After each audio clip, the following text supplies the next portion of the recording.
Welcome to the Hall of Teams, the podcast where sports legends live again, where founding stories are dusted off like vintage jerseys, where crests, nicknames, and colors aren't just designs, but identities, where the teams we love are more than scores on a scoreboard. They are time capsules of culture, community, and change.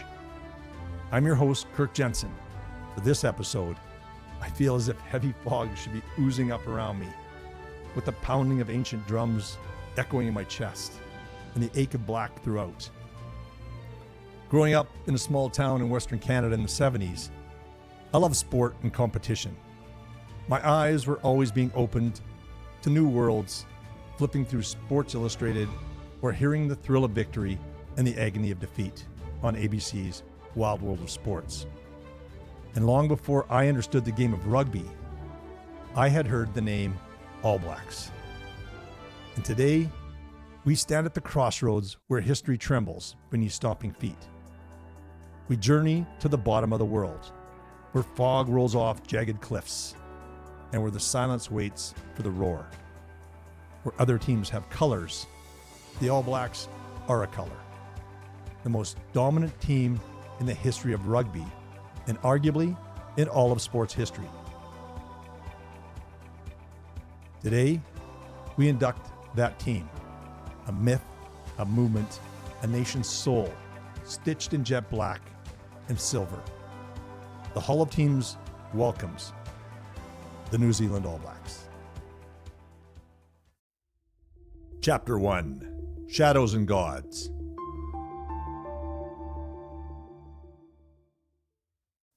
The modern form of the game of rugby was invented at a school in England in the early 1800s. At the time, England was expanding its empire and introduced rugby to its colonies like South Africa and Australia in the 1860s. In 1870, a young man named Charles Munro returned from his schooling in England, and he stepped off a ship and onto a grassy field in Nelson, New Zealand, holding a rugby ball. Immediately, rugby became something else, something bigger. Maori communities took to the game with astonishing speed and passion. Teams formed almost immediately. It wasn't just a sport. Here it was a new kind of war dance, battlefield of honor, strategy, and strength. The Maori people saw in rugby a reflection of their own cultural code. Whakapapa, lineage, mana, honor, katahitanga, unity. In just 10 years, New Zealand sent its first national team abroad to Australia, a side that won all 8 of their matches. In 1888, a predominantly Maori team, proudly calling themselves the Natives, set out on a grueling tour. They played 107 matches over 14 months across Britain, Ireland, Australia, and New Zealand. An extraordinary schedule in any era. And remember, this was New Zealand, a country at the far edge of the world. And while other teams of the time might spend days on a bus or a train, their journey alone to Britain took 7 weeks by ship. And once there, they played in every condition, against every style, winning respect for their skill, resilience, and just sheer endurance. From these early journeys emerged a powerful fusion: Maori grit, European rules, and unshakable national pride. Then came 1905, the tour that would change rugby forever and turn a team into a legend. This team was called the Originals. Under Captain Dave Gallagher, they set out across the British Isles, France, North America, facing the best the rugby world could offer. They played 35 matches and won 34. Only Wales, in a match still argued about to this day, denied them a perfect record. British headlines reached out for superlatives. One writer gasped, "They came like shadows, and they left like gods." Another marveled, "We faced men who played as though the wind itself was watching." It was on this tour that the name All Blacks first appeared in print, in the Express and Echo of Devon, praising their sable and unrelieved costume. And then there's the legend. Some say a London reporter meant to call them the All Backs for the revolutionary style and where every man attacked like a backline player. But somewhere between the press room and the printing press, a single letter appeared. The All Backs became the All Blacks. Was it a mistake, stroke of genius, or destiny in newsprint? To this day, no one can say for certain. By November 1905, the name All Blacks was everywhere in Britain, even if back home, New Zealand newspapers still called them the Colonials. When the team finally stepped off the ship in March of 1906, the Auckland Herald greeted them in bold double-column print. Return of the All Blacks. The name had stuck, and so had the myth. In 1924, the team took their stature to an even higher level. The team set sail for the British Isles, France, and Canada. They became the Invincibles, a name coined by a French journalist after watching New Zealand dismantle France in Toulouse. Ils sont invincibles, meaning they are invincible. Across 32 matches, they won them all.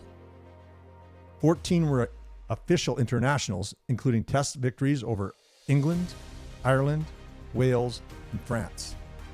They amassed 838 points while conceding just 116. Led by Captain Cliff Porter, their dominance was so absolute that British newspapers called them the most perfect rugby machine ever assembled. The Invincibles didn't just win, they defined the black jersey, setting a benchmark every All Black side has chased since. If you're listening on your favorite podcast app, just know the full video version is on YouTube, featuring vintage footage, archival visuals, and exclusive behind-the-scenes content you won't want to miss. Trivia from the Hall. The try that time forgot. December 16th, 1905, Cardiff Arms Park, Wales. The unbeaten All Blacks, fresh off 27 straight victories, met a Welsh side brimming with skill and national pride in what was already being called the match of the century. Late in the game, with Wales leading 3-0, winger Bob Deans broke the Welsh line and dived under the posts. He swore he'd grounded the ball, but the referee was behind the play, and by the time he arrived, Welsh defenders had dragged Deans back across the line. No try. Wales held on to win 3-0. And Deans never let it go, insisting until his death, just 3 years later, at age 24, that the try was good. More than a century later, it remains one of rugby's most debated moments. A score the scoreboard erased, but the legend refused to forget. Chapter 2: Wearing the Silver Fern.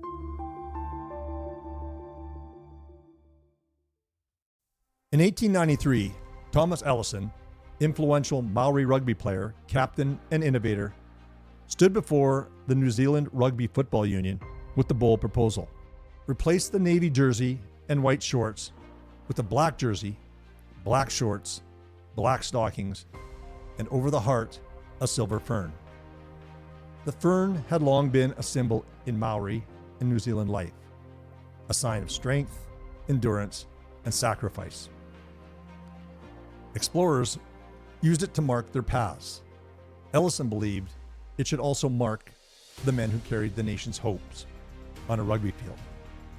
The Union adopted his proposal, and from that moment, the national team would wear all black. The black jersey is stitched with expectation, but worn with humility.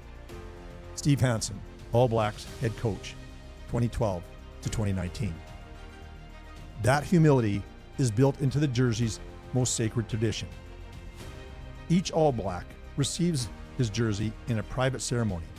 No cameras, no spectacle. Just teammates, a circle, and a story.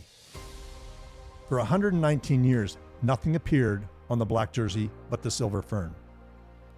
Not until 2012 did commercial sponsorship appear, a stark reminder of the modern game's pull, yet the fern still stood alone in meaning. You never own the jersey, you're just its guardian. Richie McCaw, Captain, 2004 to 2015. Trivia from the Hall: the silver fern that grew from war. Long before it was stitched onto a rugby jersey, the silver fern was carried into battle in the Boer War and World War I. Kiwi soldiers pinned fern badges to their uniforms or carved them into rifle butts and helmets, a mark that said New Zealander to friend and foe alike. By the time the 1924 Invincibles toured Europe, the fern already had become more than a design. It was a symbol of honor, sacrifice, and identity. That dual legacy, forged in war, celebrated in sport, is why the fern remains untouched, a living memorial every time the All Blacks take the field. Chapter 3: The Call of the Haka.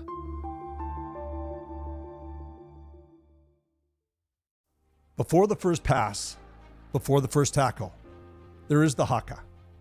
Not for show, not for hype. And to outsiders, it can look like pure intimidation. To the All Blacks, it is something deeper.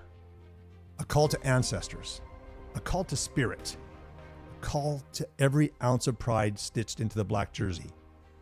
The haka is a traditional Maori war dance, once performed to prepare warriors for battle.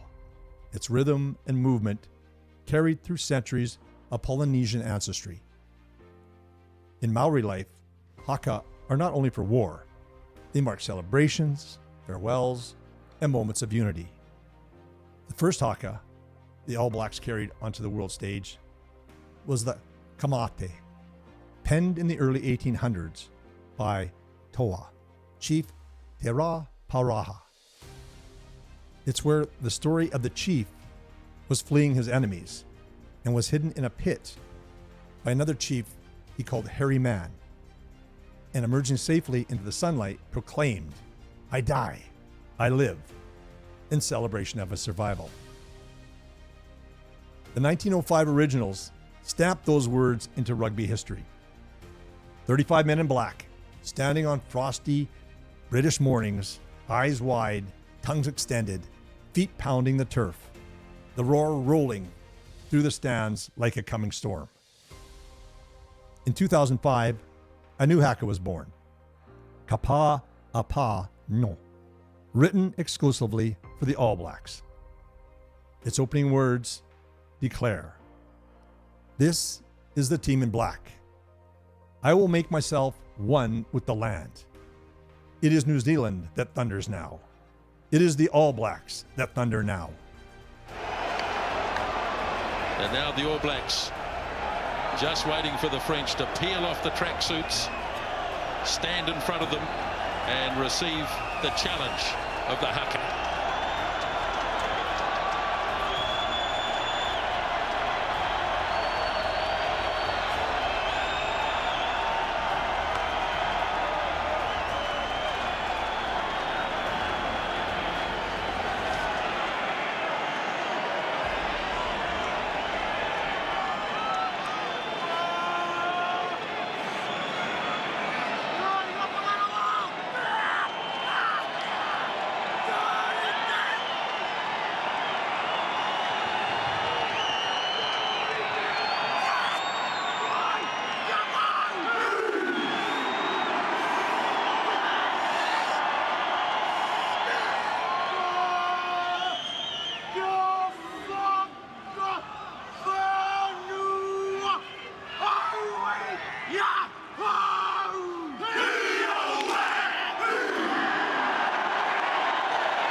challenge has been received by the French. Stand by, the Rugby World Cup final.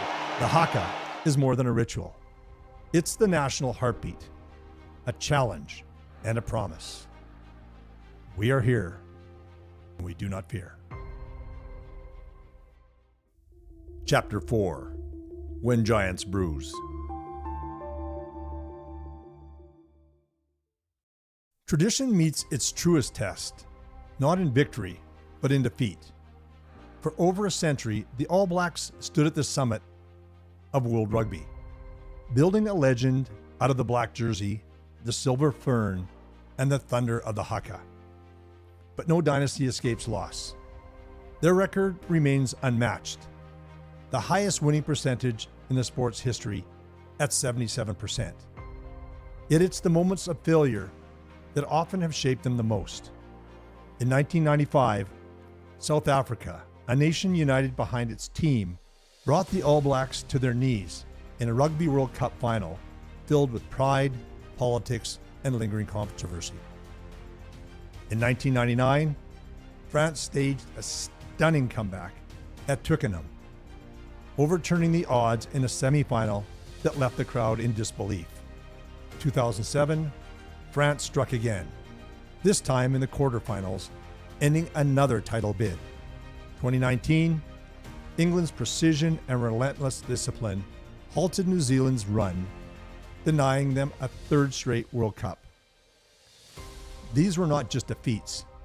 These shook the nation.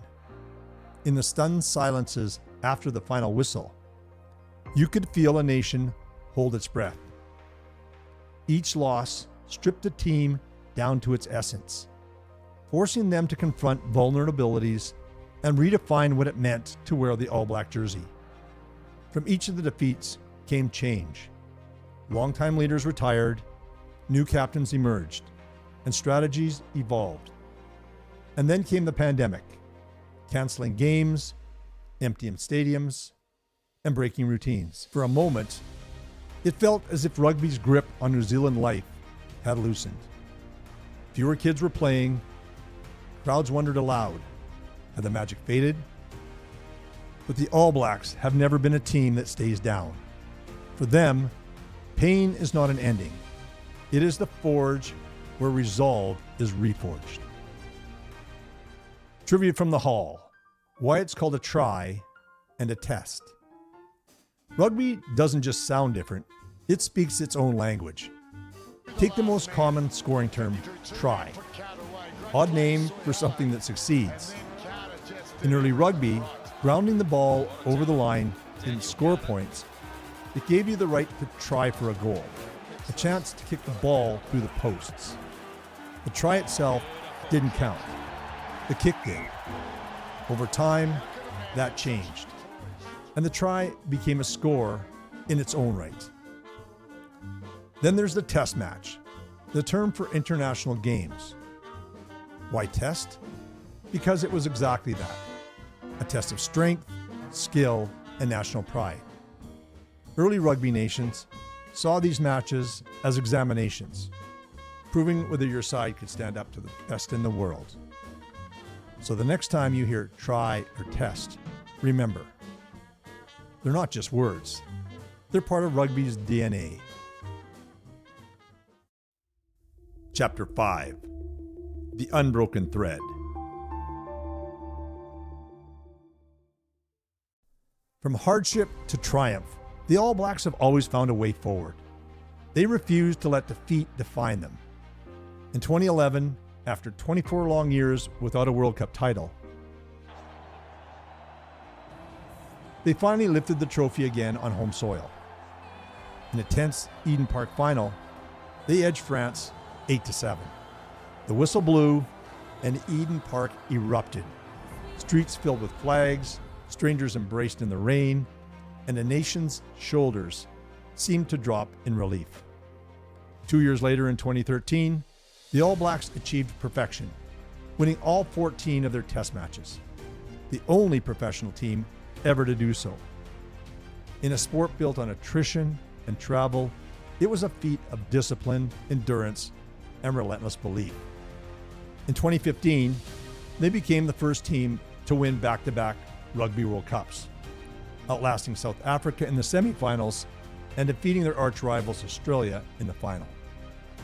As Richie McCaw hoisted the Webb Ellis Cup, fireworks cracked above Twickenham, the home of English rugby, and the Silver Fern seemed to glow in the London night. In more than a century of Test rugby, the All Blacks have only been beaten by 7 countries. And against every one of them, they hold a commanding winning record. What makes this even more remarkable is perspective. New Zealand's population is just 5 million, a fraction of the size of the other nations who have reached a World Cup final. And yet, all these victories are part of the fabric of the jersey. Living proof that the All Blacks' spirit renews itself after doubt and hardship. Every time the haka echoes, it sends the same message. New Zealand endures. The All Blacks persist. A living bridge between they have been, what they are, and what they always will be. The Standard. Chapter 6. Always Black.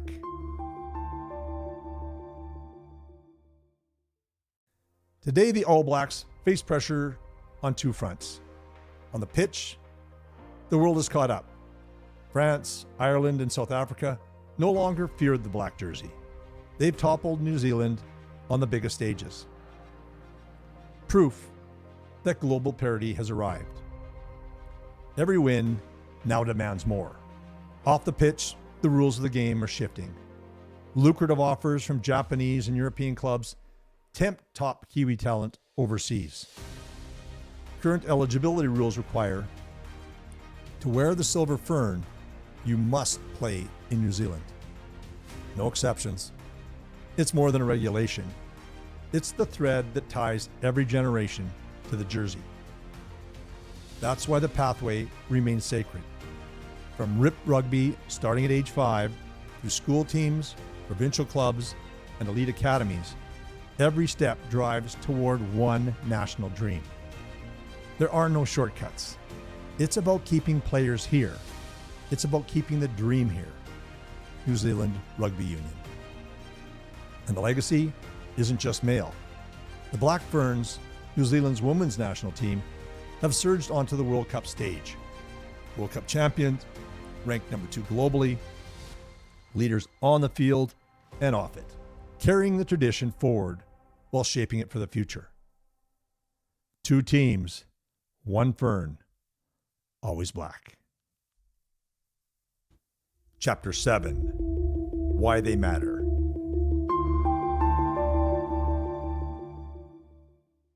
The All Blacks are more than a sports team.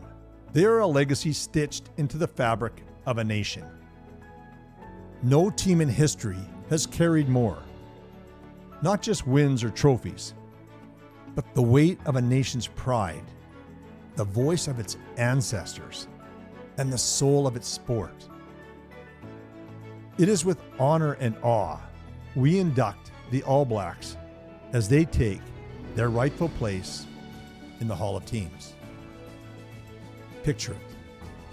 The black jersey hanging in a silent locker room, the Silver Fern catching the light. Share their story. Stand for the spirit of the game. And remember, black is forever. In the Hall of Teams, legends don't just live in the past. They rise again through you. This year, you decide who earns the title Team of the Year. It's more than a title. It's a legacy without borders. Across all sports, across time, and across the world. Want your team to win? Watch the episode, tap like, comment with #Team of the Year and your team's name. And don't forget to subscribe, because every voice and every vote counts. So on December 15th, the team with the most likes, comments, and new subscribers will be crowned Team of the Year. Their logo will be immortalized on the Wall of Honor. And remember, you can watch the full episode on the Hall of Teams YouTube channel. Thanks for joining us on this legendary journey. If there's a team you'd like to nominate for the Hall of Teams, drop it in the comments using #nominate your team name. From rugby's fiercest tradition to football's frozen dynasty, join us next time as we brave the cold and the centuries to tell the story of the Green Bay Packers, the small-town team that built a kingdom into Titletown and never gave it back. Until then, remember, behind every logo is a legacy, and behind every team, a tale worth telling. I'm Kirk Jensen, and this is the Hall of Teams.